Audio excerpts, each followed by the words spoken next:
They try to put you down, down. I want you all around, round. I started to drink wine during these. It's like my third one drinking wine. Drinking I'll wine. drink my beer. Man. I Got a little beer. I've been drinking water, if I'm gonna be honest, man. I drink and stuff, but I'd rather do other activities, if you feel me. I feel you 100%, bro. If we go through the technical difficulties, I would have done some recreational things. Yeah. I mean, hey, man.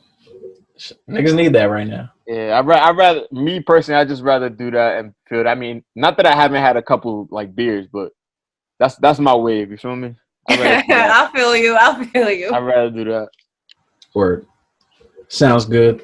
So, first topic we're gonna get into, gender roles. Gender roles.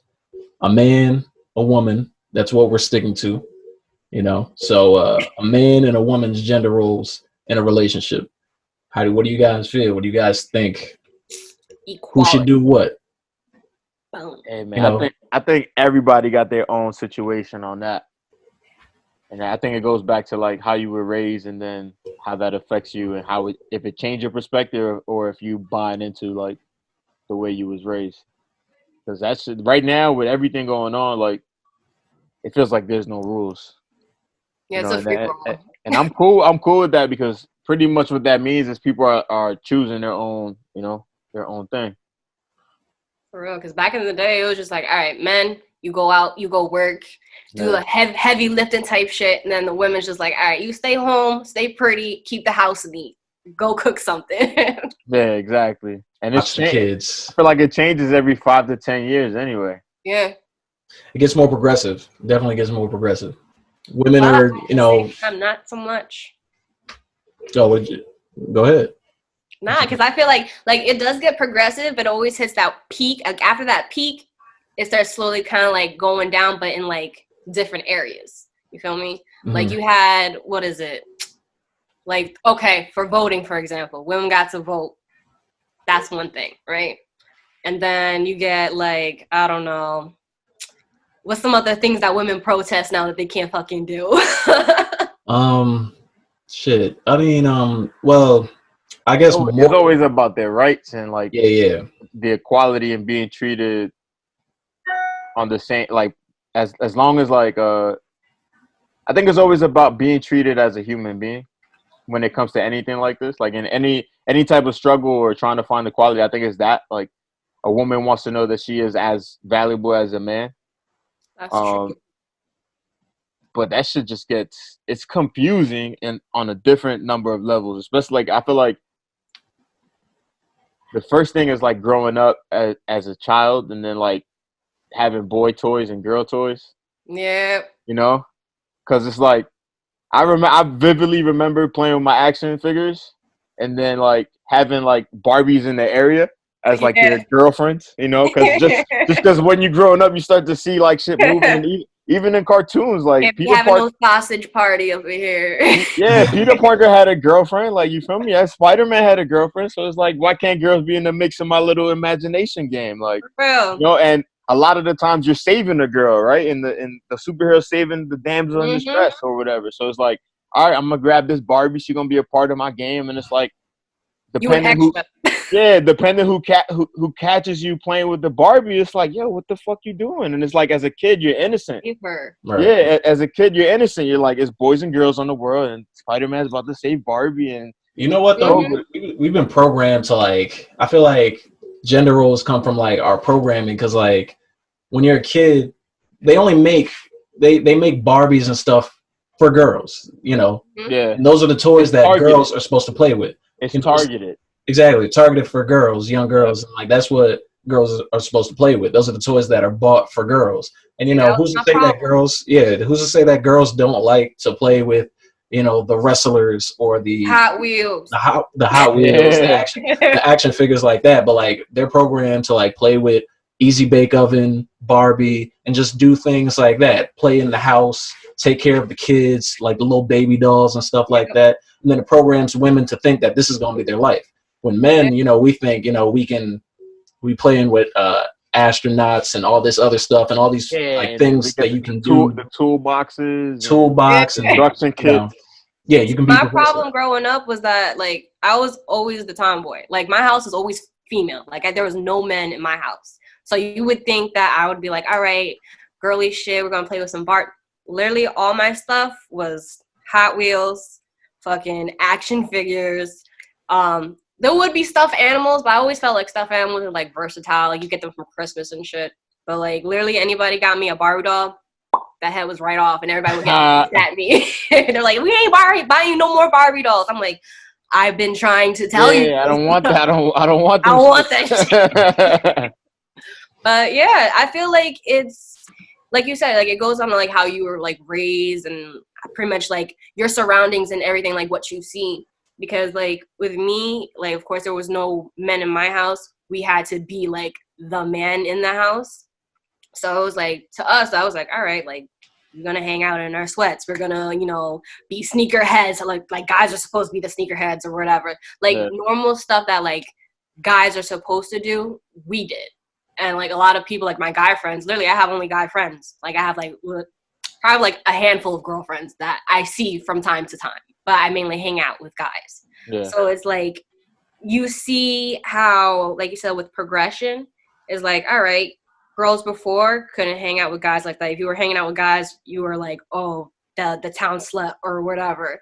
Now it's like, okay, you have guy friends, like that's the norm now. So like with the whole, was it the role play, the gender roles, like it's literally progression, how you're thinking about it and what your pretty much your surroundings, your environment is. That's me, that's how I feel. Right. Exactly. And I think to even go deeper on what I was saying, like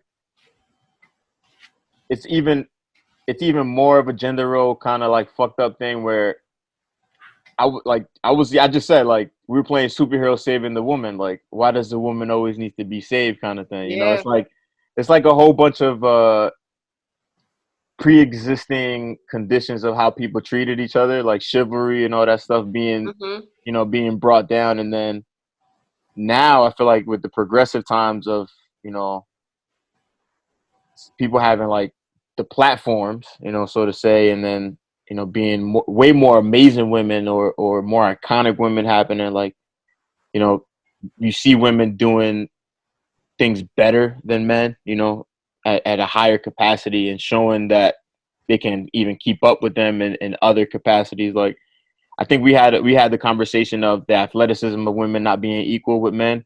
But if you take the actual physical part of it, which is, I think, the point of it, like, just because your body's a certain way doesn't mean anything anymore. I think it's like just being acknowledged as a human. Like, if you put women on the same playing field as men, that has nothing to do with their body, I feel like there's no argument, and nobody can say nothing about that, right? Eliminate the physical aspects. Yeah, if you can eliminate the physical aspects, like emotionally too, we're completely different. But it's like, I think the whole thing of it is, again, just being seen as a human. Like, you want to know that if we're going for the same job and I qualify like you qualify, I'm gonna get paid. I'm gonna get paid like you get paid. It just got to be fair. Like, you know, if you got to say, I should have a say. If we're dealing with the same situation, if we have to pick a leader, like right now, like voting, if we have to pick a leader, and all the women had a vote and we didn't have a say, I wouldn't be cool with that. Yeah. So it's like it's just having that balance of like, yo, I matter. Literally, I think that's literally it. Yeah, it really is. I matter. Like, the people want to know that they matter, and the fact that people have pressed on certain things is pushing like people the other way very violently now. Yeah, I feel like pretty much like you said, like with our whole programming and like how everything's been from like jump, it's like it's kind of messed us up in the sense where it's like, how should I say? Damn, I lost my train of thought. But like, yeah, like pretty much, okay, for example, like when you're younger, right? You have like the boys and the girls. As kids, you see everything as innocent. Like you guys are pretty much kind of like equal.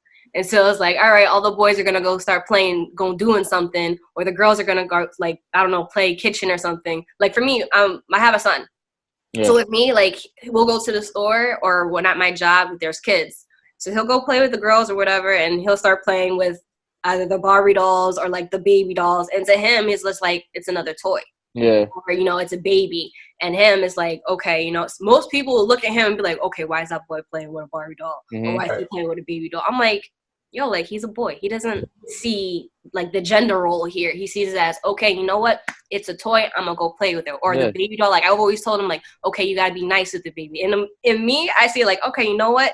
Nurture versus nature type thing. All right. Go learn how to do your part. So when you get older, this is how you're going to treat, you know, a baby or whatever. And a lot of people, I feel like they forget that it's like kids do have that innocent mindset. And without us knowing, we're literally programming our kids to think exactly how we've been programmed. Exactly. And I feel like that's that thing that like has to actually get broken, because if it's not broken, it's literally going to keep happening over and over again. And like, you're going to hit that peak. And then again, it's going to just start taking itself down. I'm like, yeah. And a lot of people don't understand it, especially like the baby boomers and everything like that. Like, I get it. You had your own time period where this was the norm, but like, you want something, you got to actually make that change yourself. So yeah, progression needs to happen. Yeah, for sure. And like, what you were saying with your son, how old is your son?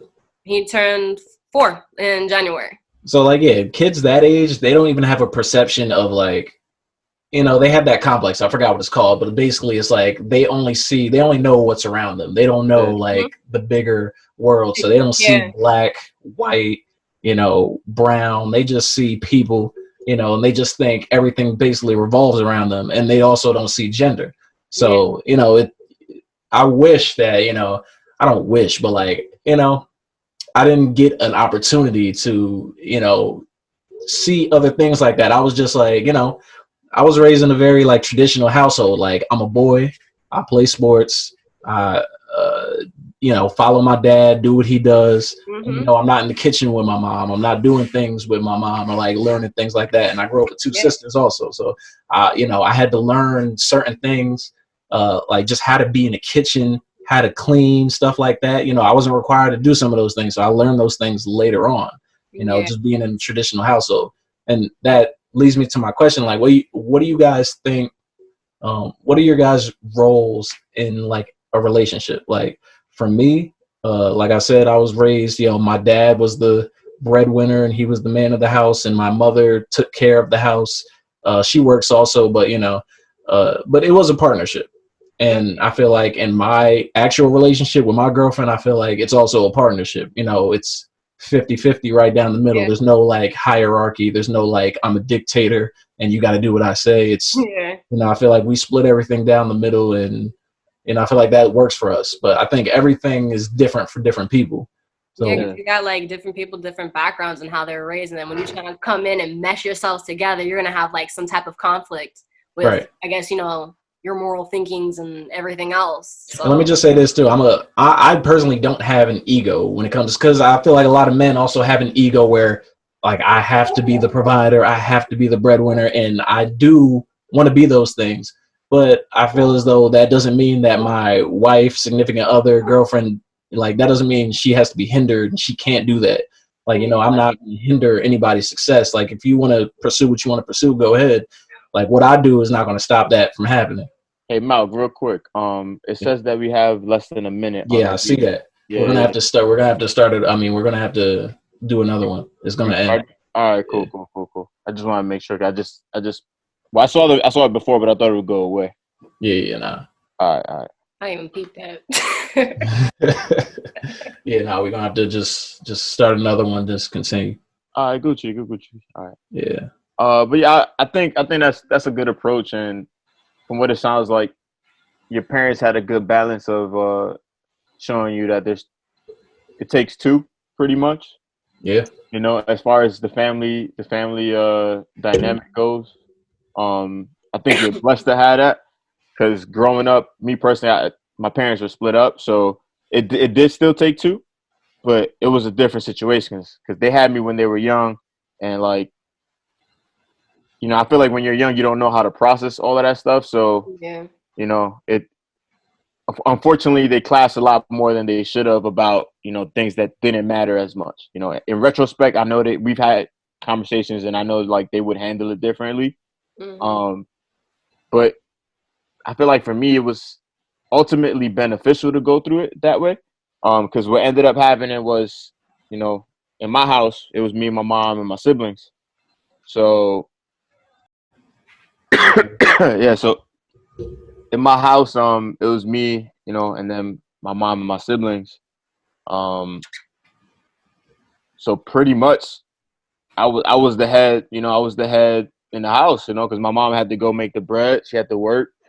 Um, my brother's dad was around as well for a little while, but then you know that they split up too. So when that happened, I kind of took more of a parental role. I was already getting older in my teenage years, so I already knew how to clean, how to take after kids, how to clean them up, make sure they're good. The essentials. Yeah, like literally, like by the time I was in high school, no bullshit, I was waking my brothers up with me. Like my mom would wake me up because she was getting ready to go. Sometimes she like if she was rushing to get to work, she'd be like, "Hey, I'm late. Can you please get the kids ready, take them, and go to school?" You know. And then after school, I come back and pick them up after school.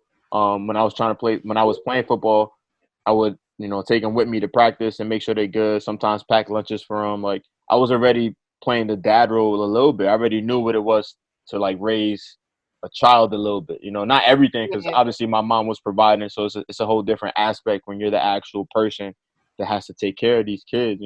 Right. But I already knew how to cook some things. I already knew how to clean the house, how everything was supposed to be, whether you're a man or a woman. Like that's just a living lifestyle. Like if you're in the house, you got to take care of the house. You got to take care of yourself. If you have kids in the crib, you got to make sure they're good. So I don't think that's something that is attached to a gender role. Like a father has to take care of his kid just as well as a mother does. So I think that was the one thing that I saw, and then getting older, and then like linking up with my father and seeing how the way he raised my brothers was like not different from like it was funny. It was crazy to me how, because he moved to Florida when I was like 13, and it took a while for me to go over there and actually go like chill with them again. And it was crazy to me how similar we still were, regardless of like the time and the distance. Like, and what that showed me was that both my parents had already had that idea of like there's no such thing as a gender role. Like we are here as a unit. Like it don't matter if you're a boy or a girl. If the dishes need to be washed, can you help me? Mm-hmm. If the kitchen needs to be swept or the garbage needs to be taken out and you could do it, can you do it? Like it's not about a gender role. At this point with my parents, it's not about a gender role. It's like, yo, we're here as a unit. Like everybody got to put in their own. So I feel like for me, I was fortunate to see that and have that perspective, but I don't think everybody has that same experience. So yeah. I feel like with what you're saying, like the whole like split parent thing, like a lot of people who like either grow up with like with pretty much with both parents who kind of are in that set of the gender role. Yeah. Like people kind of forget that you don't need the gender role to raise a kid. Yeah. Like it's pretty much literally everybody. Like that saying goes is like it's a village to raise a child. Yeah. Like they're literally, if it's a village, that means man or woman, everybody is raising this kid.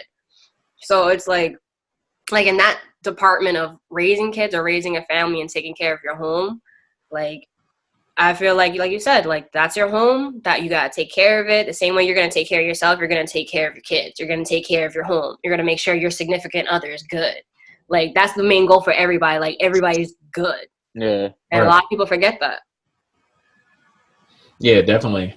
And I just I was fortunate to have both of my parents together, and they did show me a blueprint of how to have a successful relationship.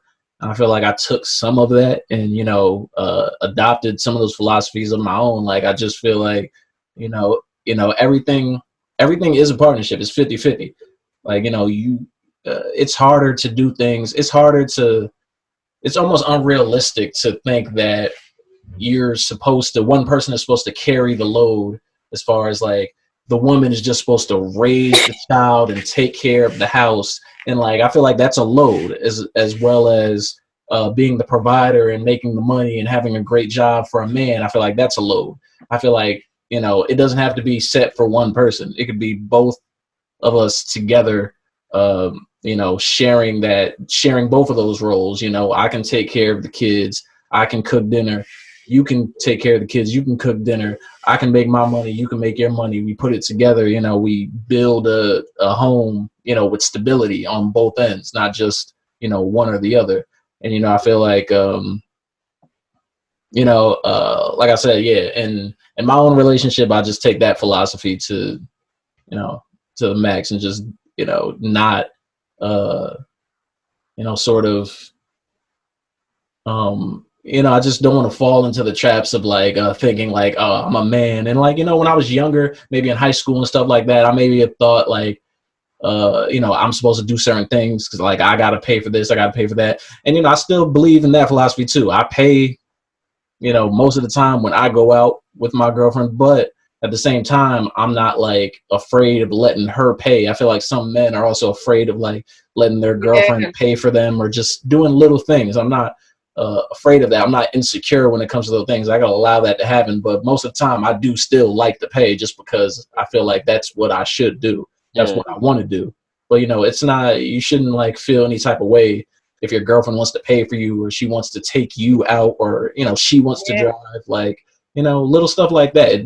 It's not going to make you less of a man. It's not going to make you less of a person. You're just people at the end of the day. You're just you're sharing, you're occupying space together. You're occupying time.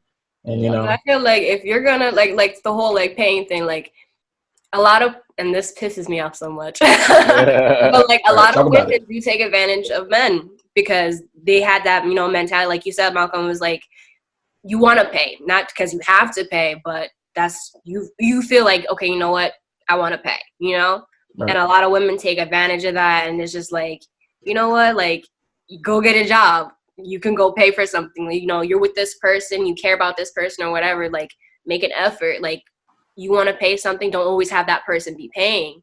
And it's like, I feel like a lot of people they want to be out of gender roles, but because of the things and the habits or the things that they want, keep them in that mindset. Because like, say, okay, women are like, okay, we want our rights, we want to be able to do this, we want to be able to do that, but you're still playing the damsel, you're still playing that gender role as the woman, like, okay, you know what, I'm gonna stay home and clean or cook or whatever because you don't want to go out and go get a job, or you don't want to go pay for this or pay for that, you want him to pay for your nails, your hair, or whatever the case may be. And I feel like that is also, part of our demise as the female.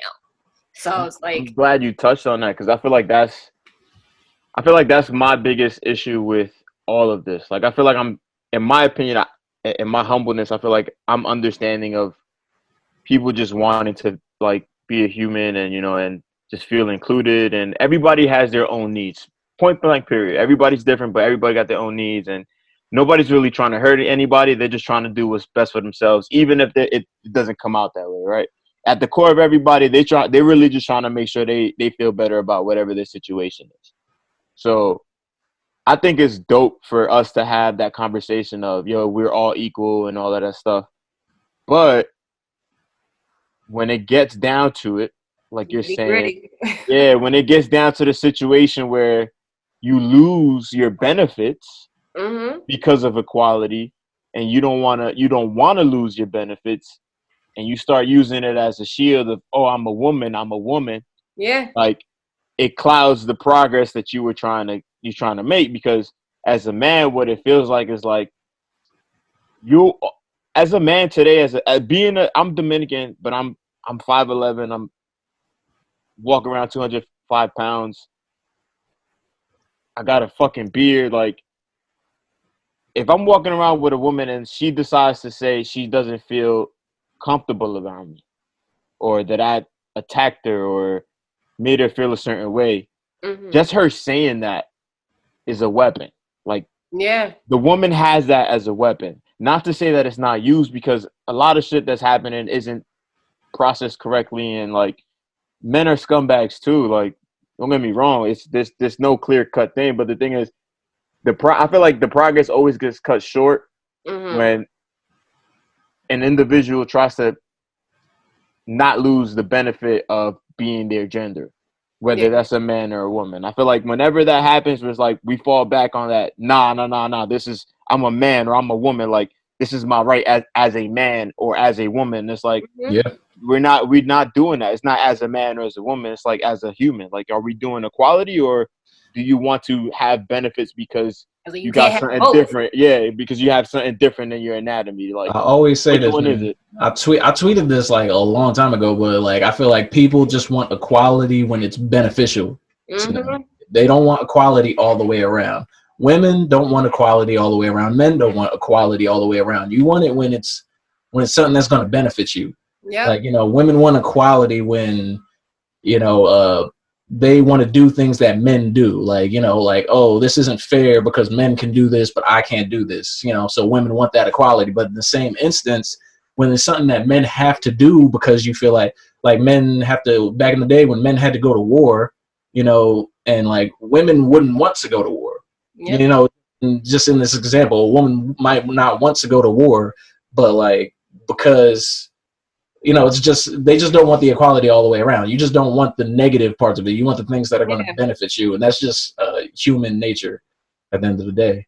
I feel like with the whole like you said, with the whole benefits type of thing, and it's like you can't have your benefits and you can't have your equality. Like, if you're going to say, okay, you know what, I want to be able to do, like, if it's in the political world, everybody wants that equality. Everybody wants their say. If it's in the sports world, same thing goes for that. Everybody's fighting for the things that can change something.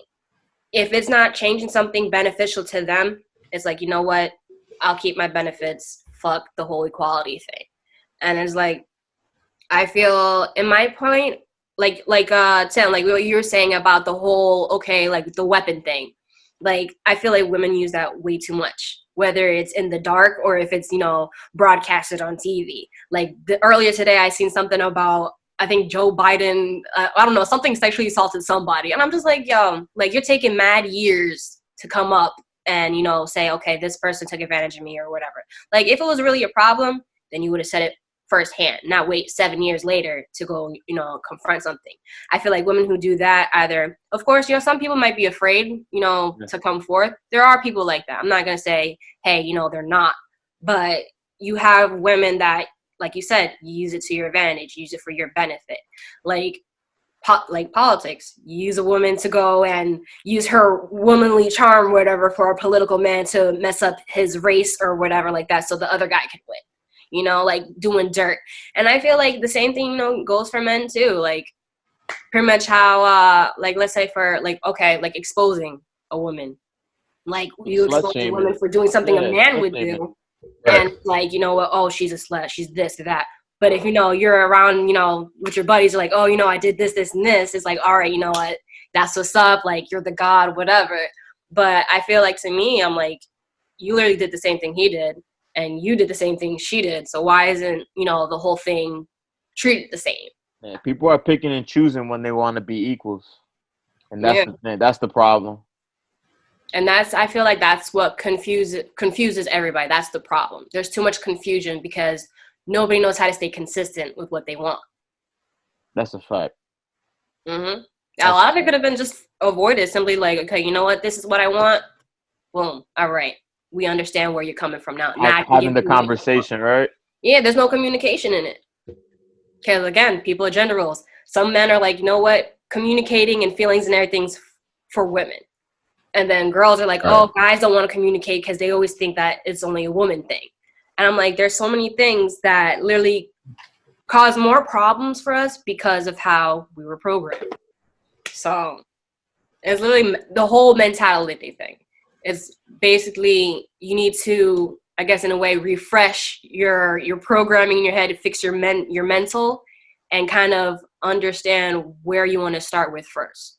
Yeah, I think that is huge. I think a lot of people need to unlearn the habits that they no longer subscribe to. Like, if you were raised a certain way and you realize that that's not right, I think you start to unpack that and just unlearn it. Like, not to say that you judge your parents or whoever taught you that habit, but it's like if you realize that it's not something you like believe in anymore, like it got to get cut out. Like, and I feel like for us, getting into this generation of turning 30, 20s into 30s, having kids, going into independence, and trying to reflect on like how our parents did it. Like my parents were on their own by like 21, 19, 18, like, and their parents were on their own way before that. 14. Yeah, and I'm still I'm 28.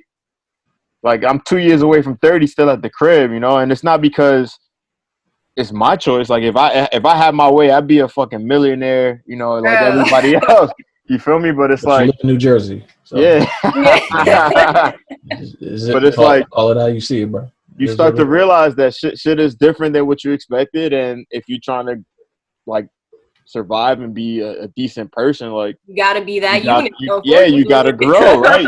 You gotta grow. And how else do you grow besides having conversations like this and realizing that a lot of the shit that we were taught is because our parents were taught a certain way or felt a certain way or experienced something, and that's not always the case anymore. But again, without these conversations, like you said, like there's nobody talking about it. Like, and even if we talk about it, like people put it down. They don't want to because it's foreign. What happens after? Yeah, what happens after the conversation? We could talk about our feelings all day, but what happens after that? Like I feel like today people are either they don't want to talk about it, they're too lazy to talk about it, or they're pretty much they don't want to deal with the consequences of talking about it. Like they're afraid, okay, if I bring it up, what are people gonna say about me? What are they gonna, their impressions? And I feel like a lot of people feel they want to be like, you know what? I don't care what people think, but deep down inside, people care way too much what other people think. And you're sitting here talking about, okay, let's have this conversation. And when the conversation comes, you're quiet. You don't have nothing to say, but you were saying so much stuff when you were over here with that one person, It's like just habits. Yeah, I feel like I had to unlearn like so much shit, especially from my dad. The one thing I noticed about my dad in particular and his relationship with my mom is that I feel like he's not a great communicator. Mm-hmm. And I feel like I had to really like unlearn that for myself. And like, I feel like for myself in my relationship, I feel like I'm a great communicator. I feel like we have great communication. I feel like that's the key to a lot of things. I feel like if you don't communicate properly, like we talked about this the other day, Tim, like I feel like communication is just that important. Like it needs to be, it's essential because like you're not gonna get what you want. You're not gonna be as happy as you want to be, and they're not gonna be like, I could go like as far as like a lot of people don't communicate when they're like having sex. Like people don't communicate. A lot of people are unhappy with the sex that they're having with somebody, but they don't communicate what they want from the person. Like, they just, that's how people end up cheating. That's how people just, because they don't want to communicate what you actually want, or you don't want to say what you want to say. So you just ignore it. And then you just end up cheating because you're not happy. Like, I feel like small things like that. If you just tell the person, I want this, I don't like this, I like this. It just eliminates so many things. It makes things so much easier. It gets you to a better place. Like, I just feel like people are just happier when you communicate. And it's hard sometimes. Sometimes it's confrontational.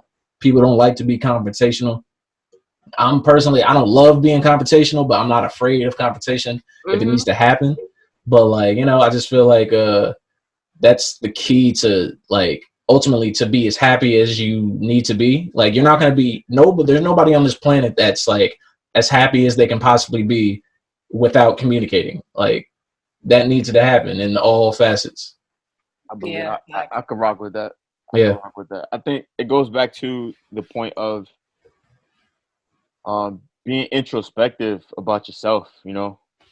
I think a lot of the times you gotta see what you're doing and see what's happening and kind of check yourself and make sure you're not projecting when you're having situations. Like I feel like if we want to keep it to the gender roles point, right? A man won't look too deeply into a situation because they don't see it as serious, or they're just not as emotionally connected to the outcome or the situation that's happening. So they don't see it as such a big deal. Versus a woman who communication and reassurance and stuff like that is literally all they're looking for.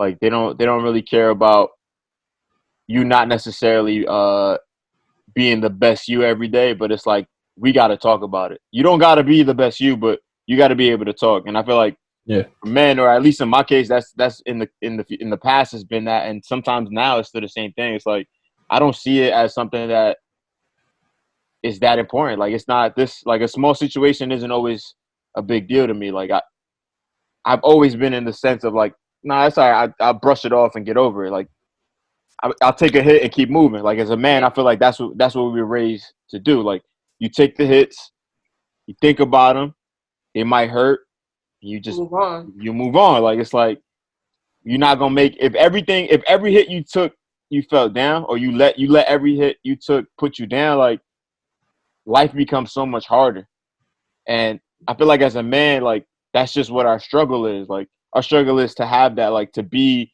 that person who kind of suffers in silence because boys don't cry, like that type of shit. You feel me? Like, and I feel like that's what puts the hindrance on us communicating, because it's the whole time growing up. It's like you could be little and start crying because somebody did something to you, and it's like somebody come up to you like, "Yo, put your chin up." That's not what we about. Versus talking about why you felt that way. And that shuts you down for the whole conversation for emotion. For forever. Because once that happens, when somebody you love is telling you that, once you go out to school and you see the same shit happen and you're like, oh, nah, like I was told I got to be tough. Yeah. And then when you get older, you start having that macho mentality of like, nah, that shit don't matter. And even if it really does, like a lot of people don't have that conversation. So I feel like for me, what helps me is that I'm just blunt as fuck. Like I really don't. I wasn't still with the you are good enough. If people don't like you, you have your family. Like my parents have always given me that. Whether it's my cousins that I'm beefing with, my siblings that I'm beefing with, like as long as my parents have been like, yo, you good, like you doing the right thing for yourself, like you might have, like they'll tell me straight up, you fucked up. Why'd you do that? You know, but as long as they've given me the assurance of like, yo, you're doing the right thing for yourself. You're doing the right thing as a human.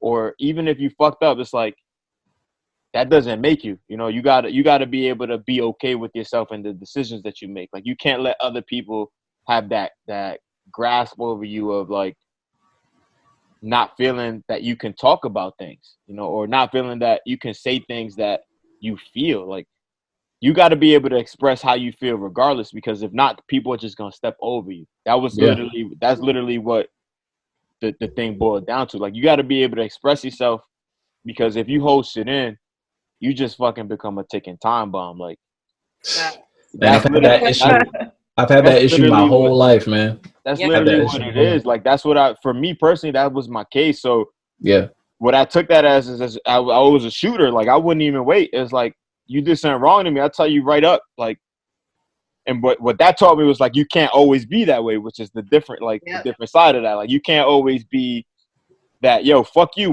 you fucked me over. Like you can't you can't be that person either. Like you got to find the balance of having that and that's why the communication is so important. You got to have the tools to be like, yo, you did me wrong. Why did you do that? Like at least try to have that conversation. Or you made me feel like XYZ when you did ABC. Like you got to be able to say those words, because even if nothing comes back from that, like even if you get nothing back, you know that you said that, yo, you hurt me. Like, yo, you did this, or yo, I feel away, or I didn't like, or verse like the opposite. Yo, I did really enjoy, or yo, I love when you do this, or yo, that's my favorite thing that you do for me. That's another thing too. People get caught up in not, you know, saying those type of things, like saying like people, you know, start to, you know, you think you need to say something, so you say all the negative things like, I don't appreciate that, I don't like that. But people don't think like, yo, I could be like, yo, I really like that. Like, you know, that does a lot for people when you tell them, you know, what you're feeling. Like, oh, I like that. Like, I like that you did that, or that looks nice. You know, whatever. Like little things like that. What'd you say? I said, because that makes people feel good.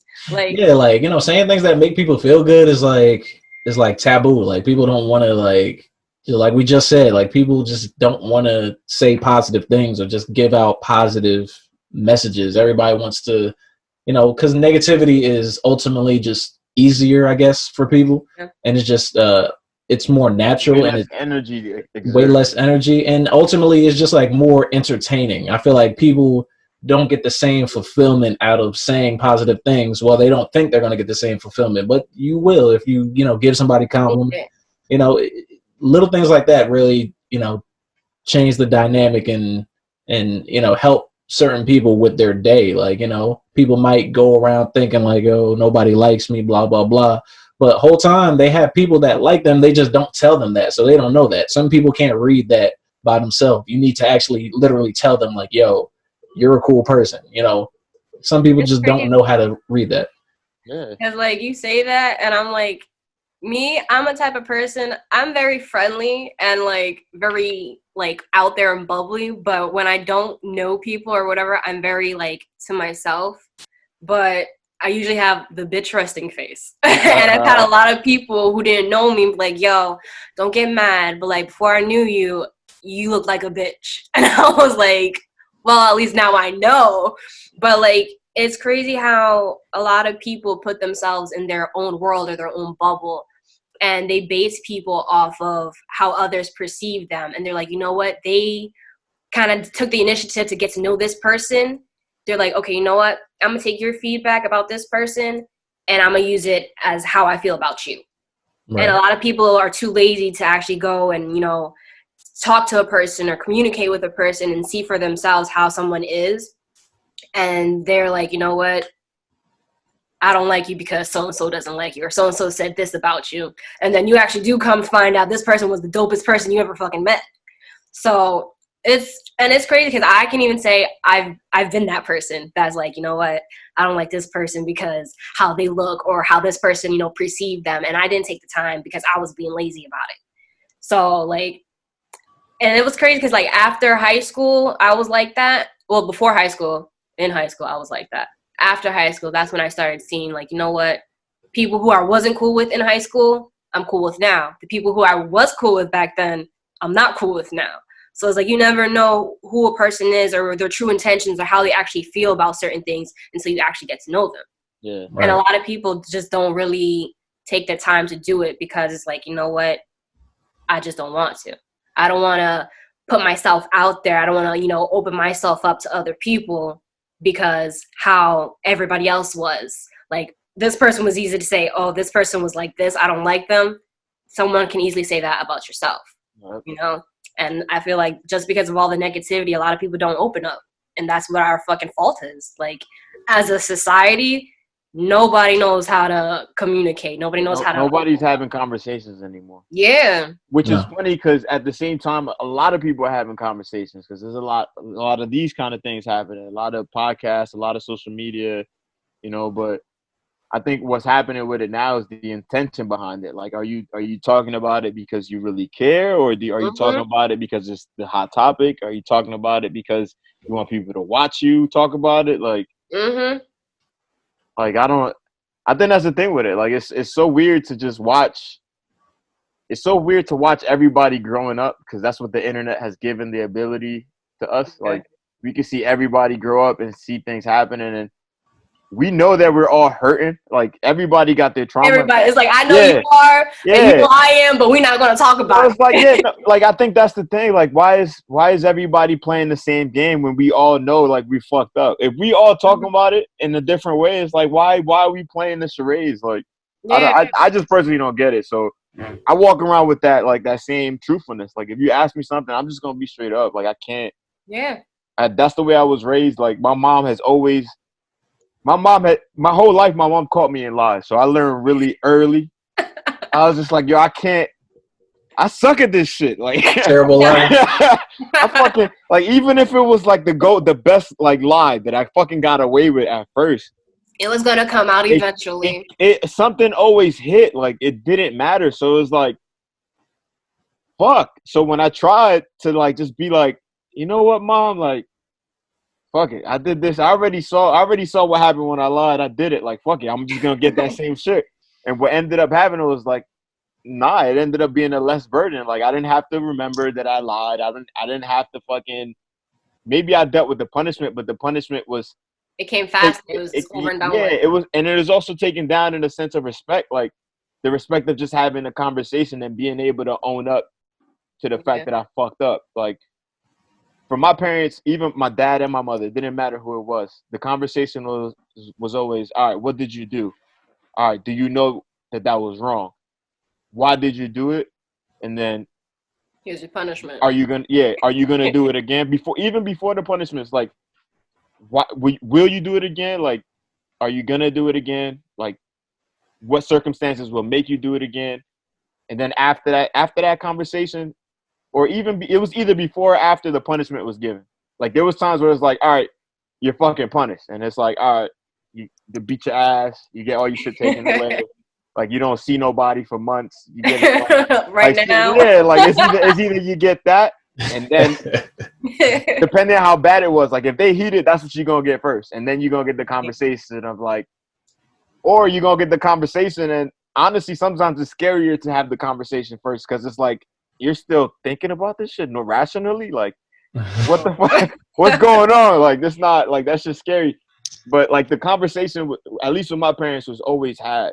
You know, or if they didn't initiate it, I would say it's like, yo, honestly, I'm sorry that I did that, but it was because, you know, I felt a certain way, or that person made me feel a certain way, or I just reacted of the way I was raised. Like a lot of the times, that was my thing. Like I was just exploring what my parents had taught me of being myself and, you know, saying things, and a lot of the times that got me in trouble. But what happened when I got in trouble was I remained that same person. Like I just held it down. I was like, yo, honestly, this is what I felt. This is what happened. And not to say I didn't get punished. Like I said, I got my ass beat a couple times. Shit got taken away. I got grounded for like months at a time. But for me, it always helped to be that. So now it helps me do things like this. Like I can talk to anybody regular because I'm not playing a part.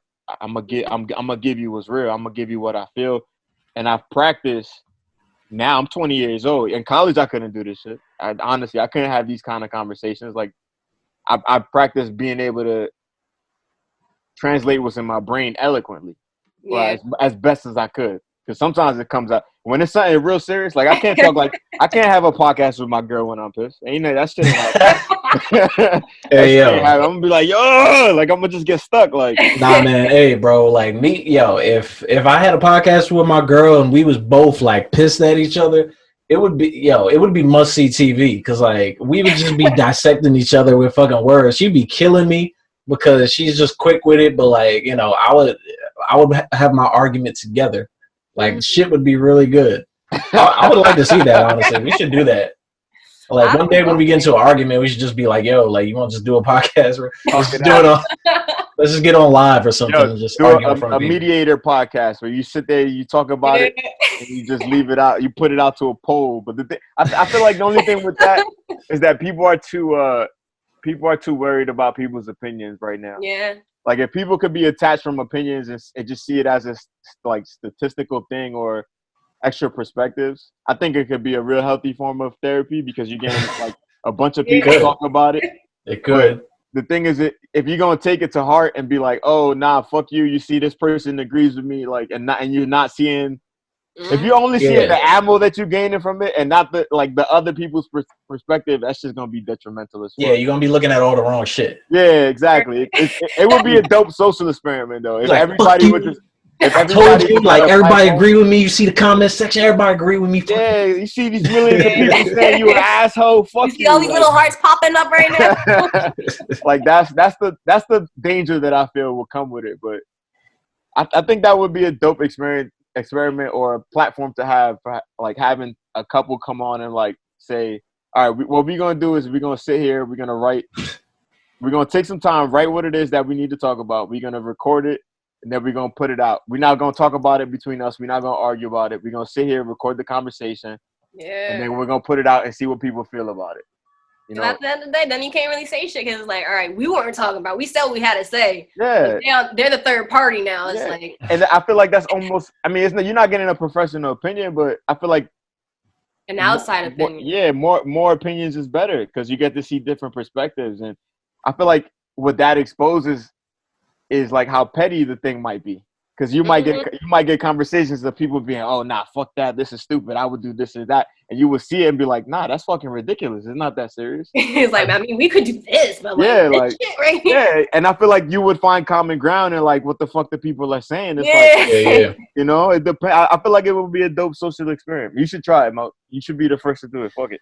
Nah, right, man, I would only right now. No, I would only try that shit if the argument that we was having, I knew I was right. I need to know that I'm right. See, that's the shit we're talking about. That's exactly the shit that we talking about. Because I'm saying, like, if I know I'm right and I have all my facts together, then she's not gonna beat me. But if there's a shadow of a doubt that I'm wrong, she's too good with her words. She'll kill me.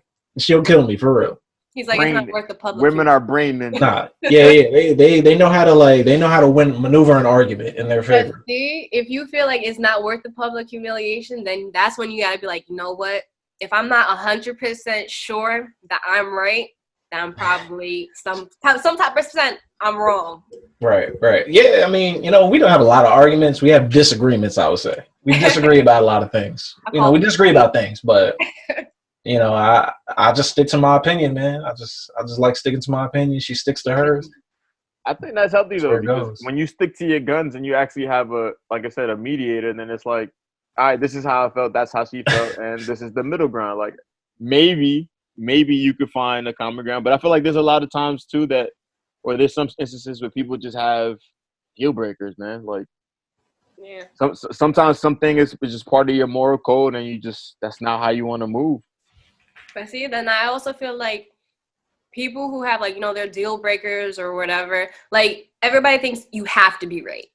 Like nobody has to be right. Like you can have your opinion, I can have my opinion. We're going to discuss it, and then we're going to have, mutual respect for each other, and then just call it a day. Agree to disagree. Yeah.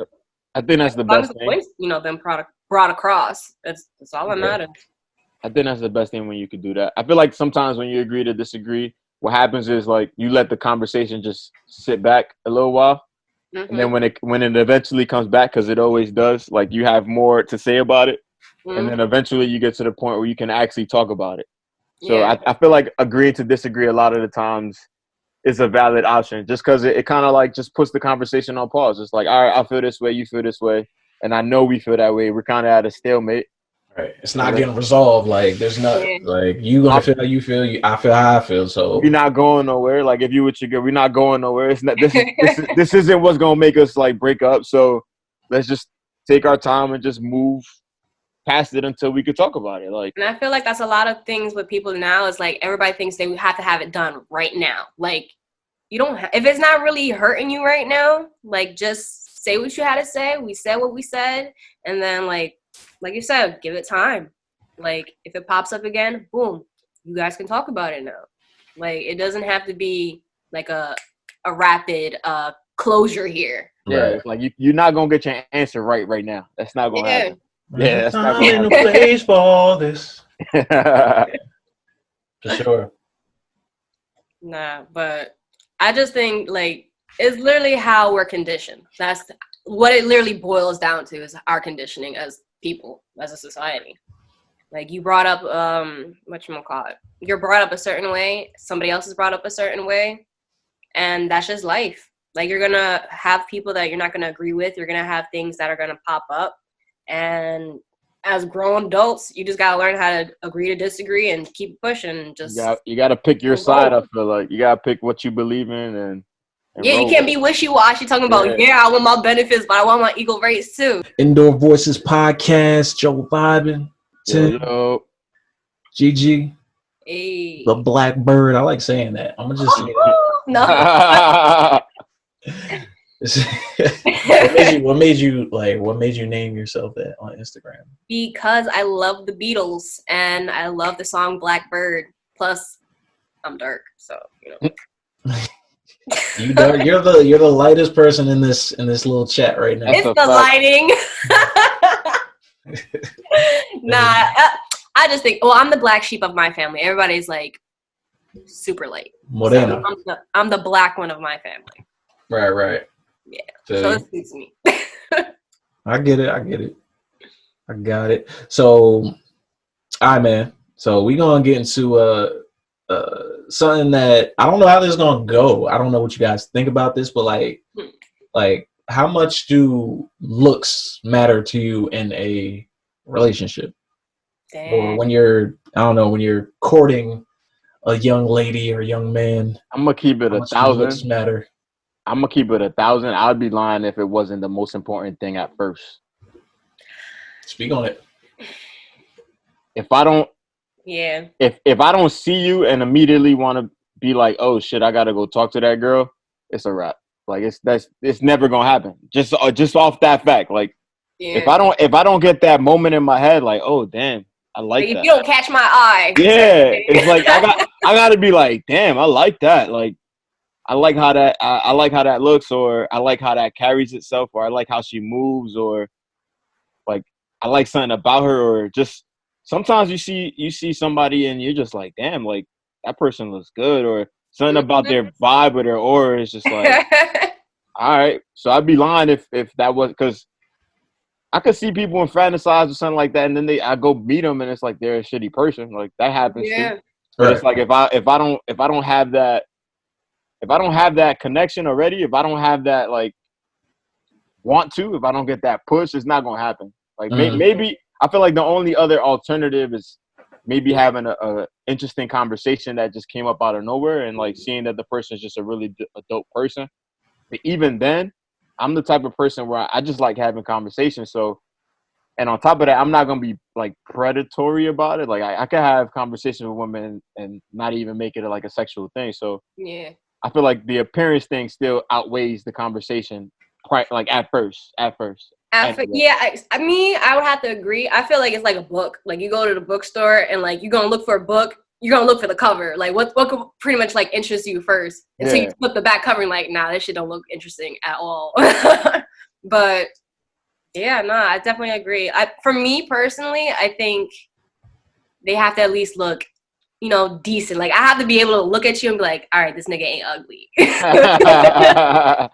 Like you don't have to be like, some, I don't know, Chris Hemsworth or some shit. Like if you look, if you look adequate, I'm like, all right, like I'm gonna go talk to you. Like you seem like you're an interesting person, or like mainly like if let's say like I'm looking at your picture, your profile or something like that. I'm gonna go for You're swiping on Tinder. You're I'm swiping on Tinder. I'm like, you know what? He looks decent. I'm like, it could be a possibility there. Then I'm gonna be like, you know what? Let me see what vibes you throw at me, like from just what I see, like what you present. And then after that, if it's just conversation and how the person just flows with me, right? If you got nothing up here, I'm sorry, I can't do it. Right. It's simple like that. All right, so I got a subsequent question for you guys, because I think we're all on the same page. I think I agree too. I mean, when I first look at you, I'm not gonna be interested if I don't like what I see on first look. I'm not even gonna waste my energy.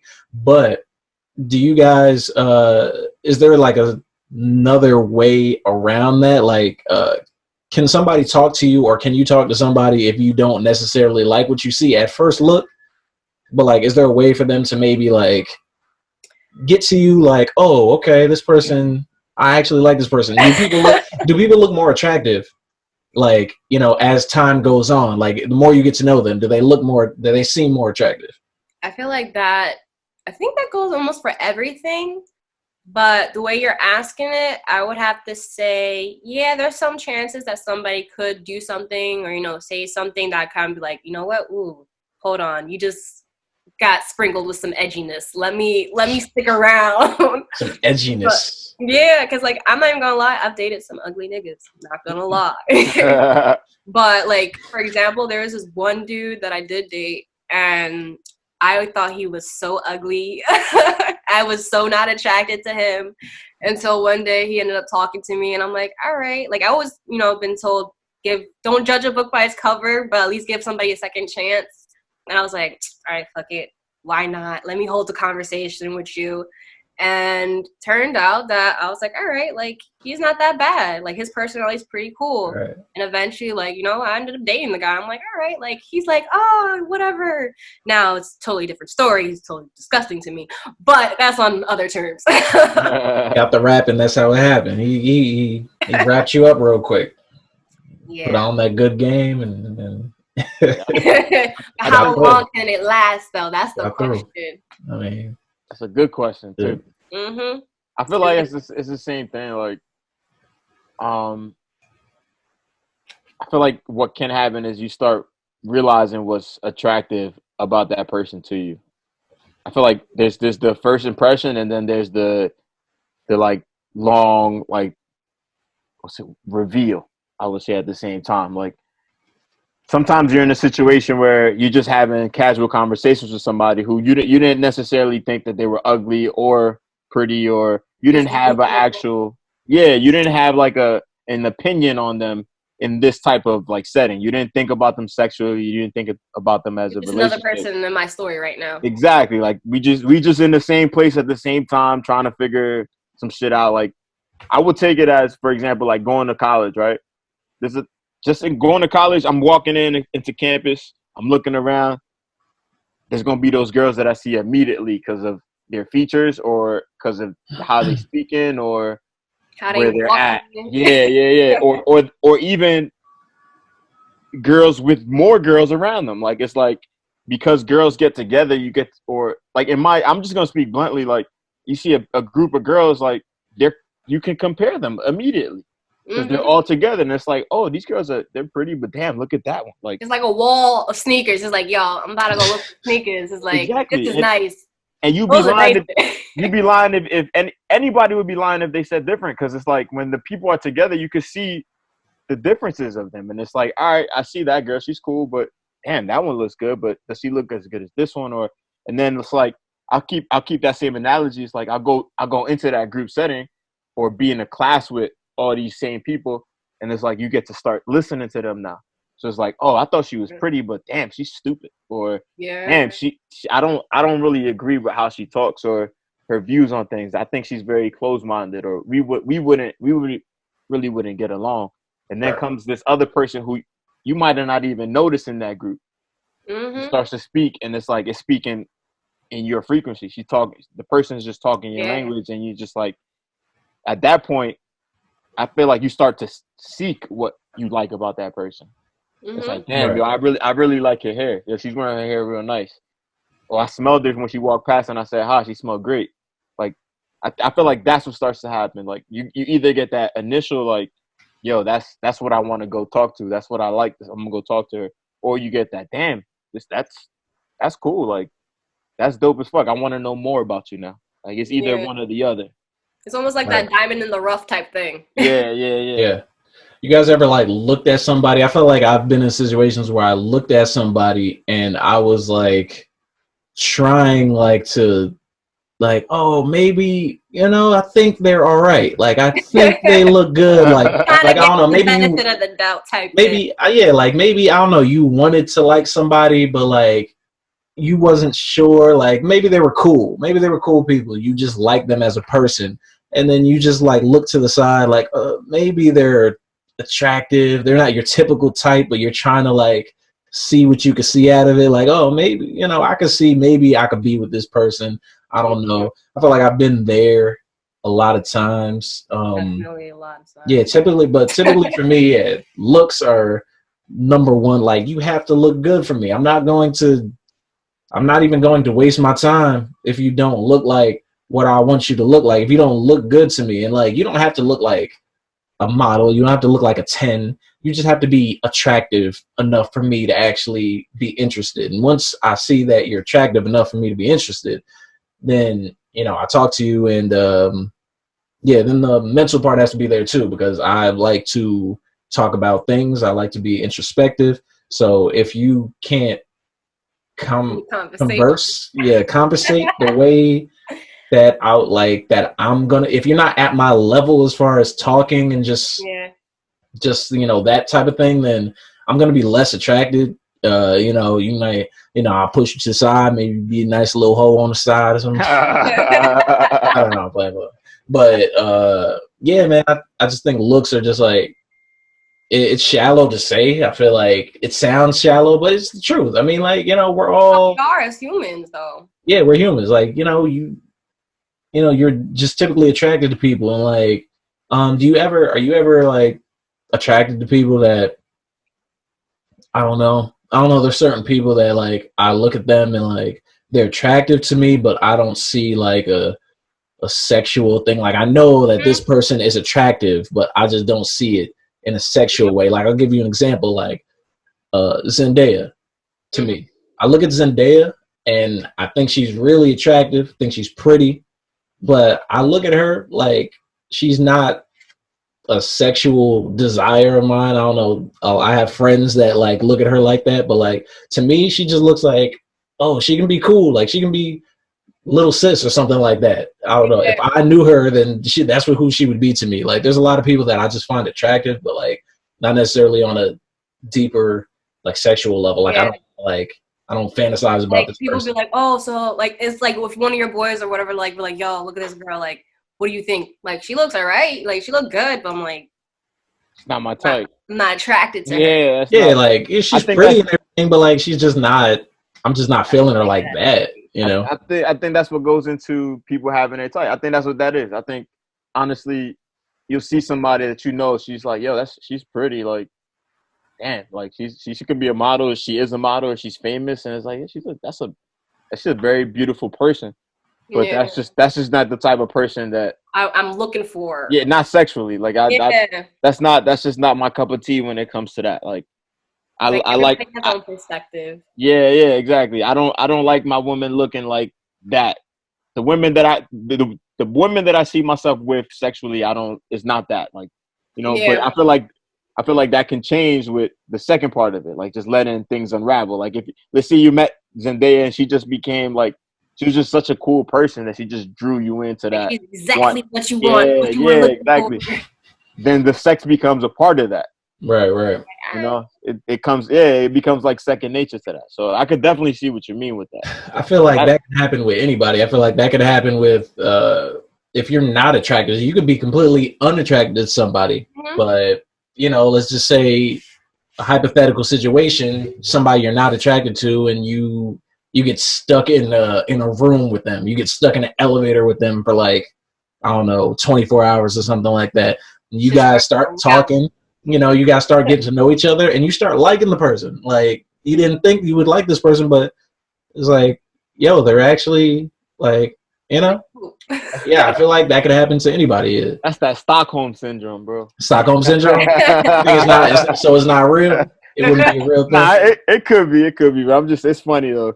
Right. That's what it is. The more time you have with somebody, the more you get to experience them is when you build a better like opinion of them. Like some people you could think like I feel like it could go both ways. You could find that one person that you think is amazing, like physically and then or aesthetically, and then you start to hang with them, and as time passes, you start to see more things that are just like dark areas. Like, damn, she don't know how to handle this, or damn, she is this type of way, or she's this type of person, or I didn't know she was capable of acting this way, or you know, they just start to rub you the wrong way because you initially went in with no principles. Like you just went in because it's like, damn, this looks really good to me. Like, right. It's like all that glitters ain't gold. I think is the message on that part.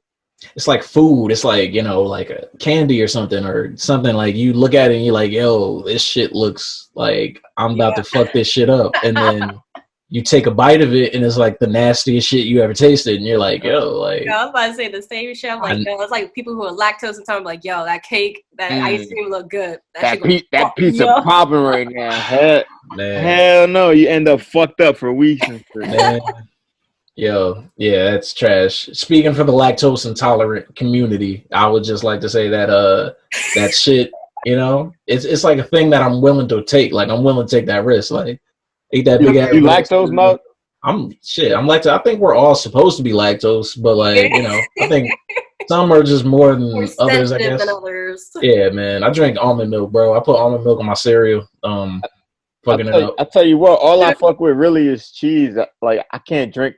I'll drink regular milk if it's in my cereal, but if I get coffee like at Dunkin' or anything like that, I ask for almond milk or coconut milk off the rip. And that's just because I just don't like milk. Like, right. But y'all be the worst people though, because my girl lactose too, and she always be trying to calm me into getting cheesy foods. Like we'd be at Applebee's and shit. and she'd be like, "Yo, can we get mozzarella sticks?" And I'd be like, "Yeah," because I like mozzarella sticks. Then I look at her like, "Wait, hold up. Yeah, you're not even supposed to be having cheese. Hold on." Or she'd be like, "All right." You're not riding in the car with me back home. You're gonna be farting like that. Yo, her favorite thing is to have a backup too. She'd be like, "All right, you right. Let's get the spinach and artichoke dip." It's like, wait, all right. That shit got cheese in it too, though. Like, I'm like, you know what about ice cream? How y'all feel about ice cream? I love ice cream. Is dope. Yeah, it's dope. But it depends where it's from. Like, if I go to Dairy Queen, I'm done. Fucking done. But froyo, I could do froyo, you know? It's froyo. Good. Oh, yeah. Back to the topic, though. I was going to ask you guys, like, so is there ever a time when, like, you see somebody who's too attractive? Like, they might be, like, super attractive, and it's like, you know, they just, like, I don't even want to, like, they're out of my realm. Like, they don't seem realistic. Yeah. Like, for me. Like, for me, I like, you know, I think I like girls who seem realistic. I don't like the models who seem unobtainable. I like the regular everyday girl. That's the one that really attracts me. Like, you know, the 7s, 8s, you know, maybe 9 if she get dressed up, 10 on a good day. Like, I don't like the, you know, I'm not really feeling the like super overly attractive people who are just beautiful all the time. Like, you know. I'm like, yo, can you just tone it down a bit? You're making me feel a type of way for how good you look right now. It's like they don't even draw me in. It's like I just look at I take one look at them and I'm just like, yeah, that's not for me. Yeah, that ain't me. Like, I'll never get that, so I ain't even gonna try. Like, I don't waste my time. I don't shoot shots that I'm not gonna make. So I feel like the same way, but I take it as a challenge on a different level. Like, I feel like, in my opinion, when I see a girl like that, I feel like I like to challenge her to have a conversation. Ooh. Yeah. Like, my personality is that type. I would say I don't think I'm devious, but I like to do shit like that. Like, you like to wiggle your way in there. Yeah, I like to handle this. I like to fuck with people. I definitely do. Like, that's definitely something I enjoy. So if I see somebody like that, if I see a girl that's like fucking ridiculously out of this world and she's getting all this attention from all these guys, wrong with you. Yeah, I like to test it. If I'm next to her, like on a one-on-one situation, first of all, I'm not gonna go out of my way to go talk to her to do this social experiment. But if I catch myself in a situation where I have an opening to have a conversation, or like there's something that's not gonna make it awkward, because I feel like those women also get like, or those type of people also get a little defensive as far as having conversation, because they're always being approached. Like, somebody's always trying to make them a pitch, you know. Right. But if I see a natural way to make a conversation, I always try it, bro. I always like to see like what the fuck is going on, because I feel like sometimes you get a diamond in the rough in the other way. Yeah. Some of those women like can be shallow, or some of those people can be shallow because they're always used to that attention. They know how easy it is for them to get somebody in that realm of like trying to have a conversation, or they know they could go somewhere and have anybody that they want. There's some people who take it to that level, but then there's other people who are still insecure because they don't know if somebody likes them for themselves, and like they're an introspective person and they're really cool. And I feel like those are dope women. Like, those are dope people, but you have to try it because they challenge you back. Like, they'll be like, yeah, this is cool. And then they'll kind of walk away, or they'll say something that is introspective to you. And you're like, oh shit, I didn't know. I was not expecting that. Yeah, I didn't know you could have that level of conversation. I was not expecting that type of stuff from you. I was not prepared. Hit you with some shit. Yeah. So I'm always down for that. I'm always down to like challenge somebody who I feel like is a 10 or an 11 out here, as you should, strutting, because it's like, why are you like this? Let me see you. Let me see what you covering up. Yeah. Let me see who you really are. Right, as you should. Gigi, what about you? How do men typically approach you? What ways do men approach you, and what ways work? All right. So for me, I don't like to say that I'm the typical female in the sense I'm being cocky, but in the sense that I'm very okay. My friend calls me very doodly. Doodly. Huh? You said doodly or doodly? doodly. Oh, okay.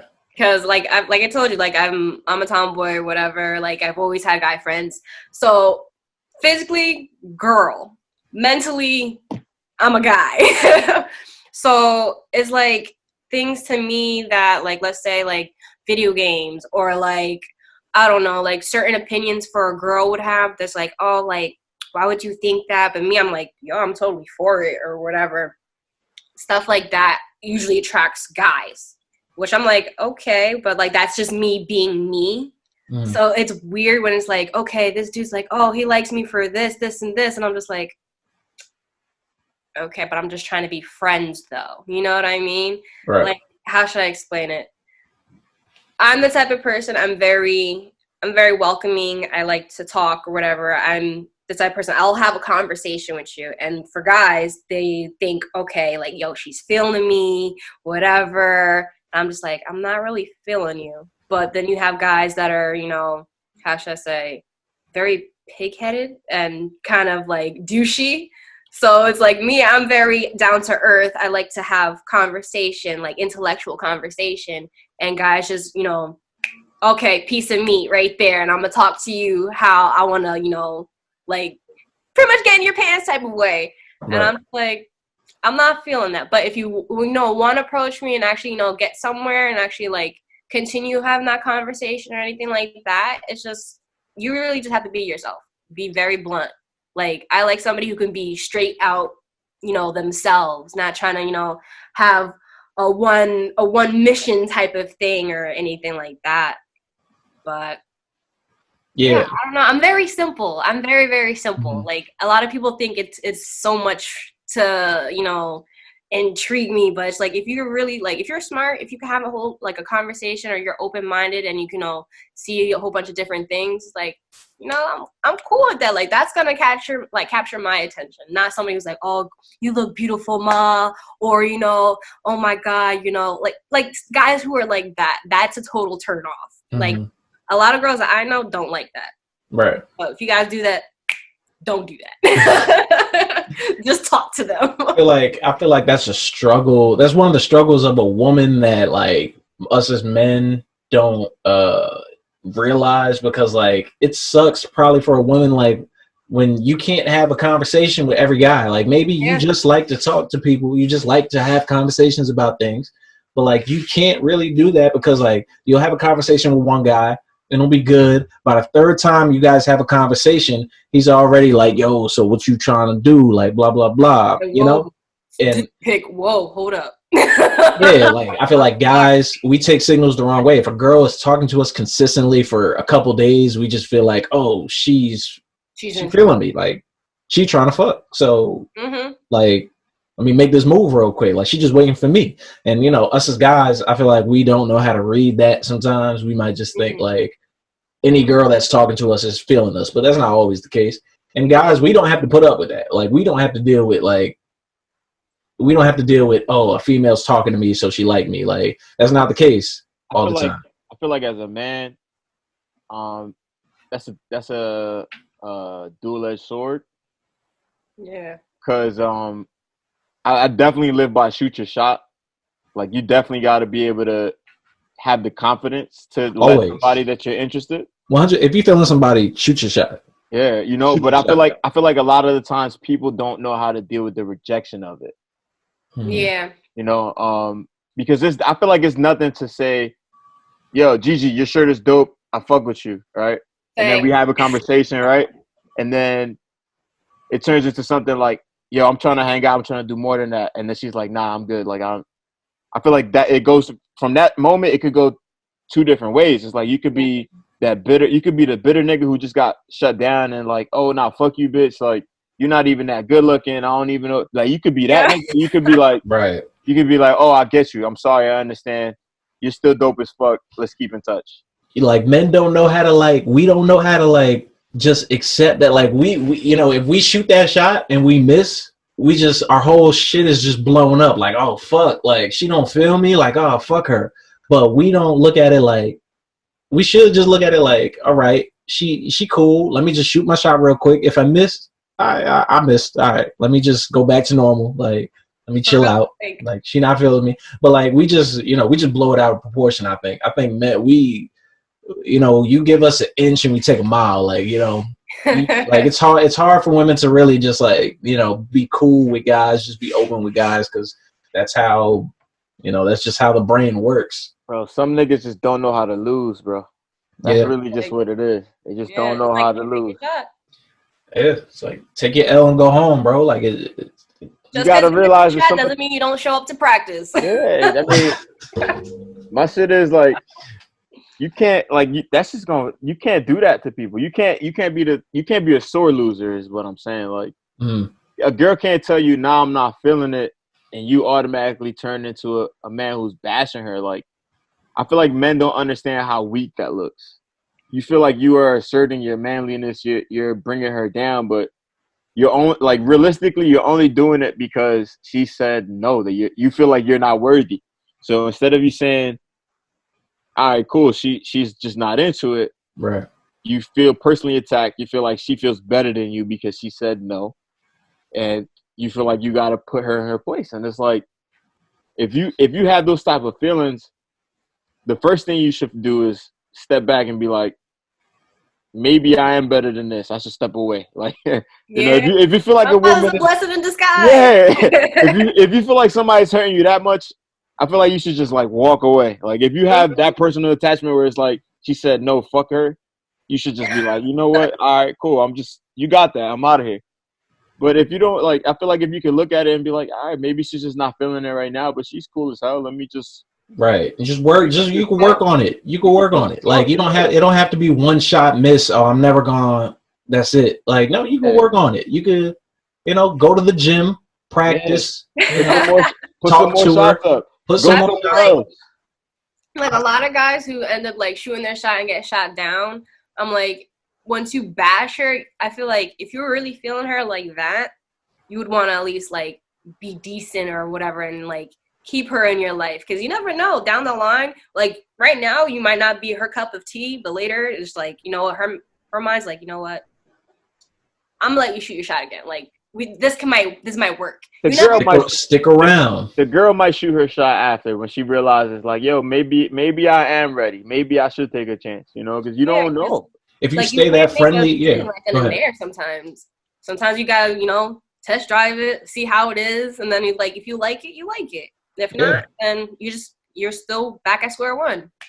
Yeah, she wasn't feeling you at the time, but you shoot that shot, you miss, but you stay consistent, and you just be like a friend to her. Like, there's nothing wrong with being the friend, taking the friend route. It's the long game. Some people don't like to wait. Some people don't like the long game, but it could pay off at the end, because then you build a friendship with somebody, and then when she actually comes around, like, starts looking at you like, oh, he's been here for a minute, let me give him a chance, then it's even better, because y'all built a relationship already. You don't have to work on that, and like, she's feeling you.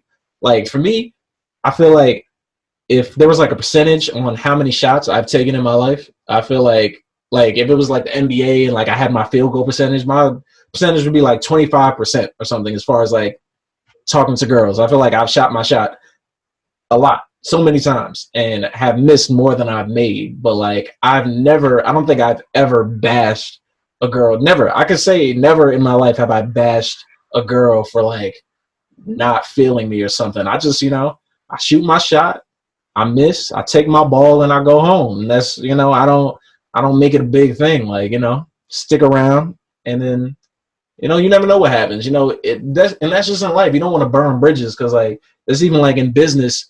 You have a business idea to somebody, and you like, yo, we could do this. I just need this. And they shoot you down, like, fuck out my face. And it's okay. Like, they can shoot you down, but like, then you don't want to burn that bridge. Like, later down the road, you might have that opportunity, or if you have a friend, or you just know somebody that you're not really, certain people just say certain things to people and try to burn bridges, but like, you can build those bridges. I don't believe in like burning bridges. You never know what's going to happen. Time is the best. Like, time changes a lot. Time changes things. It rearranges parts. Like, there's a lot of moving parts just in life in general. So like, if you do something and it fails at the time, you just give it some time. Don't burn bridges, because then you can come back around and things might work out. Things might line up for you. Like, it might just not be the time yet. It might be too early. It might be bad timing. Like, you never know. You never know what the person is going through. Even if you're shooting your shot, you don't know what they're going through. You don't know. They could just got out of a relationship. They could be going through some shit. They're not in the right mental space to deal with what you're doing. So maybe they do like you, but they just don't know how to, like, give you the same, and they don't know how to, like, respond to you because they just not in the right mental space. So many different factors that people don't consider. Yeah. You can't take stuff like that personal. Yeah, no.